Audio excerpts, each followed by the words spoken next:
શ્રી કૃષ્ણ. જય માતાજી. હર હર મહાદેવ. ગ્રહોના રાજા સૂર્યનો મકર રાશિમાં પ્રવેશ એટલે મકર સંક્રાંતિ. આપણે મકર સંક્રાંતિ વિશે જાણશું. સૂર્યનો ઉત્તર તરફ પ્રવાસ 14મી જાન્યુઆરીથી કમૂરતા ઉતરે છે અને શુભ કાર્યોનો પ્રારંભ થાય છે. 12 રાશિવાળાને ઉત્તરાયણના દિવસે મકર સંક્રાંતિના કયું દાન કરવું જોઈએ તે જાણીએ. મેષ રાશિ, ધન રાશિ, સિંહ રાશિ એમને સ્ટીલના વાસણ, કાળા તલ, કાળું વસ્ત્ર દાન કરવું. વૃષભ રાશિ, તુલા રાશિ, મકર રાશિ લાલ કાપડ તથા તલ, તાંબાનું વાસણ, ગોળ ને ઘઉં દાન કરવું જોઈએ. મિથુન રાશિ, મીન રાશિ, વૃશ્ચિક રાશિ સફેદ તલ, ખાંડ, સફેદ વસ્ત્ર, રૂપાનું દાન કરવું જોઈએ. કર્ક રાશિ, કન્યા રાશિ, કુંભ રાશિ ને પીળું વસ્ત્ર, પીળું ધાન્ય, ચણા દાળ, પિત્તળના વાસણ દાન કરવું જોઈએ. ગ્રહોના રાજા સૂર્ય દર માસે રાશિ પરિવર્તન કરે છે. એક રાશિમાંથી બીજી રાશિમાં પ્રવેશ કરે છે. સૂર્યના રાશિ પરિવર્તનને સંક્રાંતિ કહેવાય છે અને જ્યારે ધન રાશિમાંથી સૂર્ય મકર રાશિમાં પ્રવેશ કરે તેને મકર સંક્રાંતિ કહે છે. મકરમાં સૂર્યનો પ્રવેશ થતાં ધનારક કમૂરતાનો અંત આવે છે અને માંગલિક કાર્યોનો પ્રારંભ થઈ જાય છે. તારીખ 14/1/2025ના સવારે 8:54 સૂર્યનારાયણ મકર રાશિમાં પ્રવેશ કરતા મકર સંક્રાંતિનો પર્વ થશે. મકર સંક્રાંતિ 14/1 શા માટે? સૂર્યનો રાશિ પ્રવેશ મહત્વનું અંગ છે. 18મી સદીમાં મકર સંક્રાંતિ તારીખ 12 અને 13મી જાન્યુઆરીના ઉજવાતી હતી. દર 3 વર્ષે સૂર્ય 1 કલાક પછી મકરમાં પ્રવેશ કરે છે એટલે 72 વર્ષ 1 દિવસનો વિલંબ થાય છે. દર 3જા વર્ષે અધિક માસ આવે છે જેના કારણે બીજા અને 3જા વર્ષે 14મી જાન્યુઆરીએ અને ચોથા વર્ષે 15મી જાન્યુઆરીએ ઉજવાય છે. ગત વર્ષે 15મી જાન્યુઆરીના મકર સંક્રાંતિ હતી. વર્ષ 2025 વર્ષ 2026માં 14 જાન્યુઆરીએ મકર સંક્રાંતિ ઉજવાશે. વર્ષ 2025માં મકર સંક્રાંતિ તારીખ 14/1/2025 મંગળવાર પોષ વદ એકમના સવારે 8:54 સૂર્યનારાયણ મકર રાશિમાં પ્રવેશ કરશે. તે સમય નક્ષત્ર પુનઃવસુ છે. સંક્રાંતિનું વાહન વાઘ છે. સંક્રાંતિ માટે જે વસ્તુઓ વ્યક્તિઓ સાથે સંબંધ છે તે વસ્તુઓમાં મોંઘ્યું થાય છે તેમ મનાય છે. મુહૂર્ત 45 સમર્થ હોતા વરસાદ સારો થશે. વાઘ અને અશ્વમાં રોગચાળો થાય. પીળી વસ્તુઓ હળદર, સોનું, ચણા દાળમાં ભાવ વધે. સંક્રાંતિમાં તલનું વિશેષ મહત્વ હોતા તલનું અભ્યંગદાન, હોમ હવન, તલવાળું પાણી બધે પીવું જોઈએ. જ્યોતિષમાં વિજ્ઞાન અટપટું છે. એમાં પ્રકૃતિ અને ગ્રહોની આપસી ગૂંથણી અદ્ભુત છે. આ રહસ્યમય વિદ્યાને સમજીએ તો પરમેશ્વરની રચના પર પ્રેમની વૃદ્ધિ થશે. સૂર્ય સાક્ષાત દેવ છે. એના આધારે પ્રકૃતિની ઘટનાઓમાં બદલાવ આવે છે. સૂર્ય હંમેશા પૂર્વ દિશામાં ઉદિત થાય છે પરંતુ અંતરે એનો ઝુકાવ બદલે છે.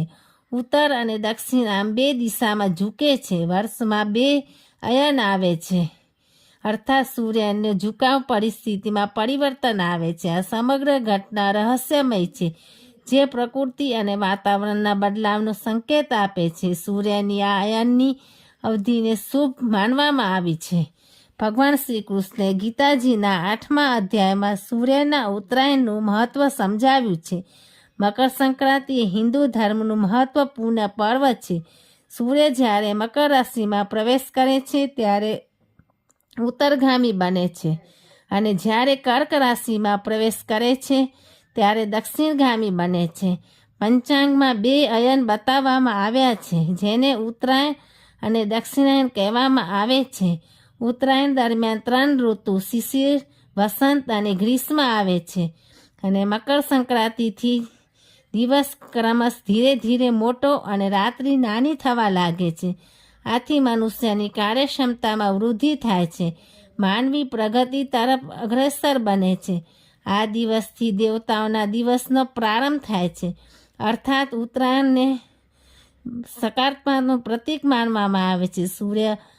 સૂર્યના ઉત્તરાયણમાં પ્રવેશ સાથે જ પૃથ્વી પ્રકાશમય બને છે. આ અવસરને દેશભરમાં મકર સંક્રાંતિના રૂપમાં મનાવવામાં આવે છે.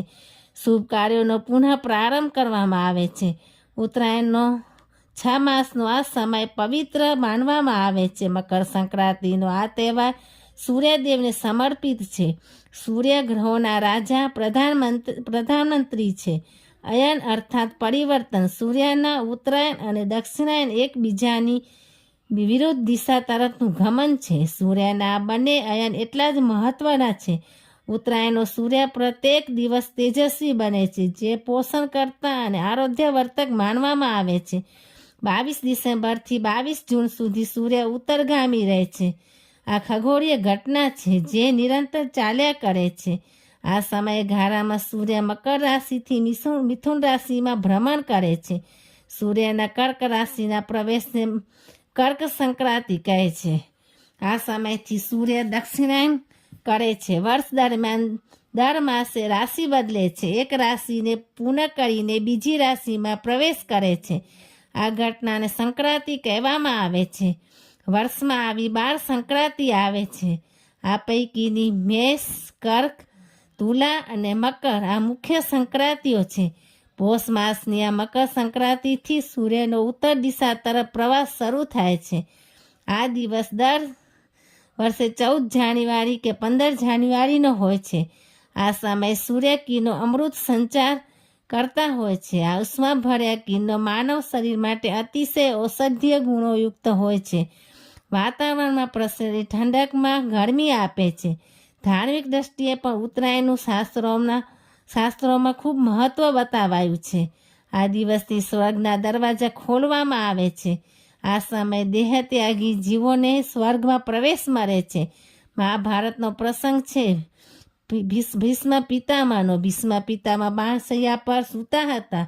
અસહ્ય વેદના થતી હતી. મૃત્યુની ઈચ્છા હોવા છતાં એમણે દેહનો ત્યાગ ન કર્યો. તેવા ઉત્તરાયણના સૂર્યની પ્રતીક્ષા કરતા રહ્યા. જેવો ઉત્તરાયણમાં સૂર્યએ પ્રવેશ કર્યો કે ભગવાન શ્રી કૃષ્ણને પ્રણામ કરી દેહ ત્યાગ કર્યો. મકર સંક્રાંતિના સૂર્યમાં ઉત્તરાયણ થતું હોય એનું મહત્વ ખૂબ જ છે. સંક્રાંતિ અર્થાત સંસ્કારોનું આંદોલન, અંધકારથી પ્રકાશ તરફ ગતિ કરવી.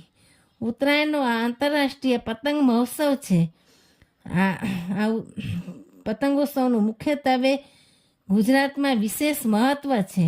ઉત્તરાખંડ, ઉત્તર પ્રદેશ, બિહારમાં મકર સંક્રાંતિ અને ખીચડીના નામથી, આસામમાં બિહુ અને દક્ષિણ ભારતમાં પોંગલના નામે ઉજવવામાં આવે છે. નદી સ્નાન અને સૂર્ય પૂજા અને દાન આપવાની પ્રથા છે. તે દિવસથી સૂર્યનું તેજ પ્રકાશમાન થાય છે. ઉલ્લાસમાં વૃદ્ધિ થાય છે. સૌર માસનો પ્રારંભ સૂર્યના ઉત્તરાયણથી થાય છે. ગંગા મૈયા સ્વર્ગમાંથી પૃથ્વી પર હિમાલયમાં વયા આ દિવસે પણ મકર સંક્રાંતિનો હતો. જય જય શ્રી રામ. હર હર મહાદેવ. જય શ્રી કૃષ્ણ.